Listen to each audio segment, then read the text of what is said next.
Bioteknologi itu adalah ilmu terapan begitu ya. Jadi program studi yang menaungi ilmu terapan, gabungan antara ilmu dasar dengan teknologi.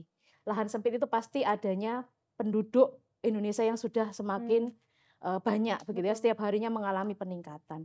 Dari situ pasti kebutuhan pangan untuk keberlanjutannya itu menjadi permasalahan sampai saat ini. Iya. Oh ini tercukupi, ini bisa, iya untuk saat ini. Tapi untuk mendatang kita belum tahu. Apalagi Indonesia kondisinya seperti ini. Iya. Sehingga ahli bioteknologi lah yang berperan penting di dalam ketahanan pangan, keberlanjutan di dalam pemenuhan kebutuhan pangan.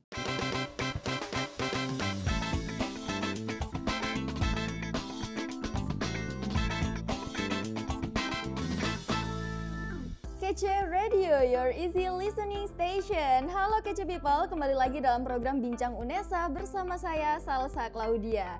Nah, kalau kita ngomongin 3 pokok kehidupan itu pasti ada sandang, pangan, dan juga papan. Nah, sekarang kita mau ngomongin tentang pangan. Pangan itu kan kita makan nih sehari-hari ya. Gimana kita bisa hidup kalau tanpa makanan? Oleh karena itu penting banget kita mempelajari tentang apa aja sih hal-hal yang mencakup ketahanan pangan yang ada di Indonesia. Nah, untuk kita mencapai ketahanan pangan itu sendiri, tentu saja diperlukan ilmu-ilmu agar nantinya itu terus ada inovasi terbaru setiap tahunnya demi kemajuan pangan di Indonesia. Nah, UNESA telah menyambut ya tentang keinovasian tersebut dengan membuka fakultas baru yakni Fakultas Ketahanan Pangan. Nah, salah satu prodinya adalah bioteknologi. Untuk itu kita akan berbincang-bincang kepada koordinator S1 Bioteknologi UNESA dengan Ibu Dr. Ratih Dewi Saputri SSI MSI. Nah, ada di sebelah saya. Selamat datang Ibu. Selamat datang Mbak. Alhamdulillah, gimana kabarnya Bu? Alhamdulillah sehat. Alhamdulillah, dengan cuaca yang hujan ini tetap fit ya Bu ya? Harus semangat. Harus tetap semangat. Baik Ibu, tadi kan kita kalau ngomongin tentang ketahanan pangan, ini ada bioteknologi. Tapi belum banyak yang tahu Bu, sebetulnya apa itu bioteknologi Bu? Oke. Di sini di UNESA ini kan pertama kali program studi ini berdiri begitu ya. Bioteknologi itu adalah ilmu terapan begitu ya. Jadi program studi yang menaungi ilmu terapan, gabungan antara ilmu dasar dengan teknologi. Ilmu dasarnya bisa mikrobiologi, kimia, fisika, kemudian rekayasa genetika. Nah, itu yang nantinya kita kombinasi di dalam suatu teknologi untuk rekombinasi DNA, RNA dan seterusnya. Dan fokusnya itu ke pangan. Begitu. Oh begitu, berarti ini kombinasi dari cabang ilmu yang sebelumnya sudah Betul. ada ya Bu ya? Iya, betul. Mungkin Jadi, kalau ya ilmu sainsnya, sains dasarnya. Nah, ini nantinya kita kembangkan melalui teknologi rekayasa. Wah, Seperti itu. luar biasa. Jadi kalau sebelumnya teman-teman udah tahu yang familiar dengan biologi, Oke. fisika, Kimia, betul. ada di fakultas MIPA, MIPA, ya, sekarang betul. di FKP untuk aplikasinya Wow, langsung ke terkait dengan aplikasinya. rekayasanya itu. Wah, baik Ibu. Baik, mungkin bisa dijelaskan Ibu, sebetulnya apa sih latar belakang dari UNESA sendiri ini membentuk program studi baru? Kalau dibilang latar belakang ini saya langsung kembali ke histori begitu ya Mbak. Yeah. Jadi terbentuknya latar belakang itu sebenarnya merupakan pemikiran dari foundernya bioteknologi. Jadi bukan saya saja, tetapi tim kami begitu ya. Jadi kami itu memiliki satu pemikiran waktu itu dengan tim begitu, bahwa sebenarnya bioteknologi ini dilatar belakangi dengan adanya kondisi terkait dengan ketahanan pangan. Ketahanan pangan Indonesia yang mana menjadi concern yang sudah sangat lama sebenarnya digaungkan terkait dengan iklim, kemudian lahan yang sudah mulai sempit begitu ya. Kemudian lahan sempit itu pasti adanya penduduk Indonesia yang sudah semakin banyak begitu ya, setiap harinya mengalami peningkatan. Dari situ pasti kebutuhan pangan untuk keberlanjutannya itu menjadi permasalahan sampai saat ini. Iya. Gitu kan. Sehingga dengan adanya permasalahan itu bagaimana kita bisa mengeluarkan atau menerapkan atau meneruskan supaya ketahanan pangan atau kebutuhan pangan itu sampai ke anak cucu kita seperti itu kan. Sehingga jalannya seperti apa? Salah satunya yaitu inovasi dari bioteknologi. Memang untuk saat ini mungkin tercukupi ya Mbak. Jadi kalau misalnya dibilang oh ini tercukupi, ini bisa, iya untuk saat ini. Tapi untuk mendatang kita belum tahu. Apalagi Indonesia kondisinya seperti ini, sehingga ahli bioteknologi lah yang berperan penting di dalam ketahanan pangan, keberlanjutan di dalam pemenuhan kebutuhan pangan. Itu yang menjadikan bioteknologi harus berdiri di UNESA seperti itu. Mungkin sekarang tidak terasa, tapi 2-3 tahun itu waktu Betul, yang cepat ya Bu betul ya. Kalau sekali. tidak dimulai dari Benar, sekarang, benar. nanti keburu tidak tahan. Nah, Iya. keburu tidak tahan. Betul. Baik Betul, Ibu. Bu.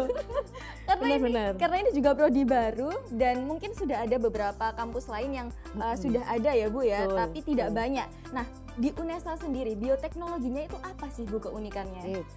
Memang bioteknologi di perguruan tinggi lain sudah berdiri ya, tapi Iya. tidak banyak Mbak. Betul. Sekitar 5 sampai 6 di Indonesia.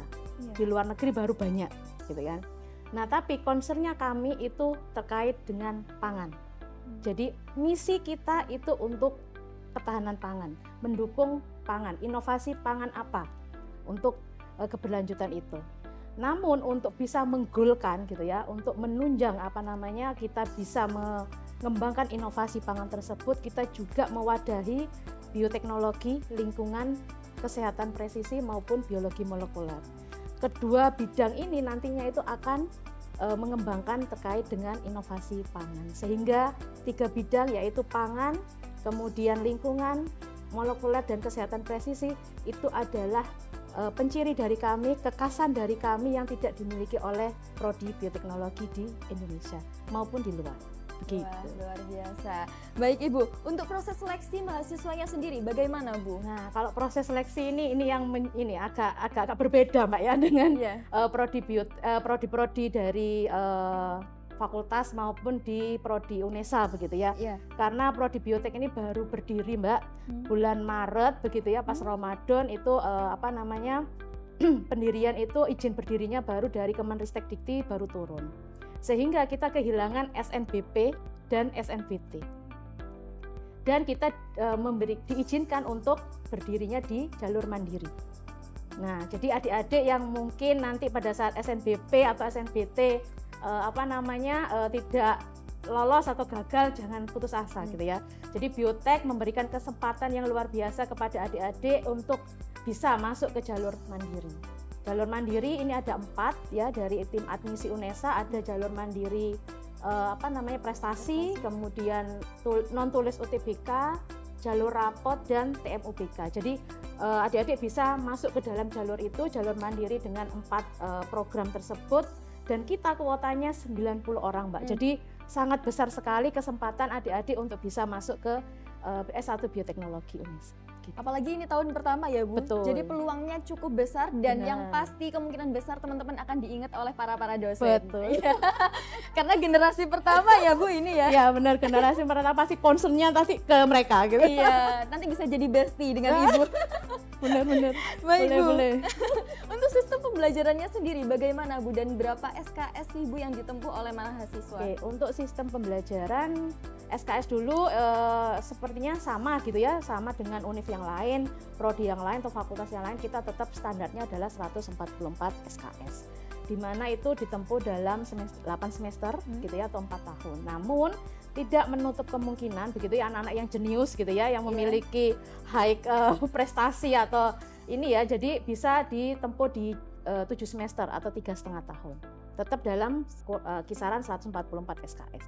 Karena lulusnya untuk standar anak S1 begitu ya, sesuai dengan SNDikti itu harus 144, bisa ditempuh di semester 7 atau 3,5 tahun atau sampai ke standarnya adalah 8 semester 4 tahun. Itu. Betul. Untuk yang metode pembelajarannya gitu ya tadi ya. Iya. Nah, untuk metode pembelajarannya kita mencoba ya, dari kami itu berbeda dengan prodi lain Mbak. Jadi bagaimana sefleksibel mungkin untuk anak-anak, apalagi zaman sekarang ya, anak Gen Z, Gen Alpha itu kan pinginnya itu metodenya itu yang gampang diserap, tidak terlalu krodit gitu ya, atau terlalu berat gitu, tapi bisa diaplikasikan. Nah itu kan.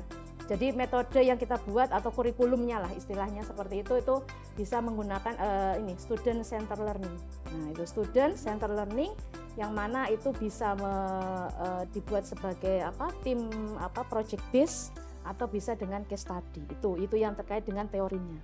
Jadi tidak melulu dosennya harus ngajar di depan begitu ya. terus mahasiswa cuma diem gitu kan, enggak, tapi kita sama-sama terpusatnya di mahasiswa, itu yang pertama. Kemudian untuk skill kita menerapkan adanya praktek, jadi praktek di laboratorium. Jadi kita nanti membekali mereka sebelum untuk mobilitas di luar kampus begitu ya, kita terapkan skillnya di laboratorium.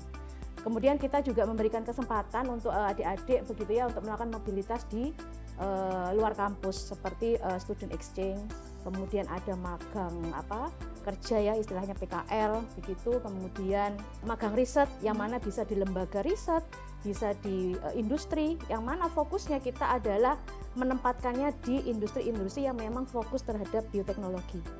Risetnya juga sama, jadi memang terfokus terhadap bioteknologi untuk pengembangan inovasi ke pangan. Wah, begitu. Untuk gelarnya sendiri nanti apa ya Bu yang didapatkan? Gelarnya adalah sama seperti science gitu ya, karena kita memang basicnya adalah terapan dari ilmu sains, jadi kita adalah gelarnya sarjana sains. Berarti singkatannya itu SSI. Wah, baik Ibu. Lalu untuk prospek kerjanya sendiri Bu? Untuk prospek kerja ini memang pertanyaan yang selalu ketika saya sosialisasi itu yang dipertanyakan gitu ya. Prospek kerjanya apa sih yang bisa menjanjikan gitu kan ya? Untuk bioteknologi memang saat ini diperlukan sekali Mbak. Banyak sekali industri membutuhkan lulusan bioteknologi. Bahkan ada yang dari industri yang sudah bekerja sama dengan kami menanyakan kapan lulusnya, padahal ini belum ada mahasiswanya sudah ditanya. Itu kan. Nah, itu berarti memang mereka membutuhkan itu. Untuk industri kita memang menyiapkan terkait dengan profesional industri. Jadi kita mencetak mahasiswa yang nanti lulusannya sebagai profesionalisme industri. Apa itu yang mana nantinya kita itu memberikan membekali mahasiswa itu untuk bisa nantinya di industri itu bisa menjamin produk gitu ya, menjamin produk kualitas untuk bisa terstandarisasi nasional atau internasional, bisa QC gitu ya, bisa QA, kemudian ada yang khusus itu di industri pangan itu spesialis fermentasi, itu dibutuhkan sekali. Itu yang pertama. Kemudian yang kedua, karena visi misinya UNESA itu adalah mencetak kewirausahaan begitu ya, mahasiswa yang bergerak di bidang entrepreneur, kita juga akan memfasilitasi itu. Jadi entrepreneur dalam pengembangan inovasi bioteknologi, itu yang menjadikan ini. Kemudian yang ketiga itu terkait dengan asisten peneliti. Nah, jadi lembaga pemerintah gitu kan juga membutuhkan asisten peneliti, atau kalau di industri itu istilahnya R&D. R&D untuk efisiensi produknya itu selalu berkembang. Nah, itu kan dari bioteknologi. Kemudian keempat sebagai konsultan, Mbak. Nah, konsultan bisa masuk ke lembaga pemerintah juga, bisa ke seperti LPPOM, BPOM sama BPJPH. Itu yang ini. Kelima, kita juga memfasilitasi adik-adik yang mau menjadi lecturer supaya studi lanjut gitu ya. Nah, kalau studi lanjut di Indonesia ataupun di luar negeri, kita juga harus menyiapkan mata kuliah apa saja sih yang nantinya itu bisa untuk dibekali mereka untuk bisa survive di studi lanjutnya gitu, baik dalam negeri maupun di luar negeri.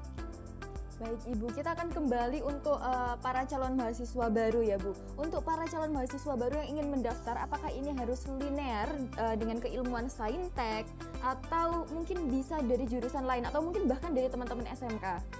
Ya.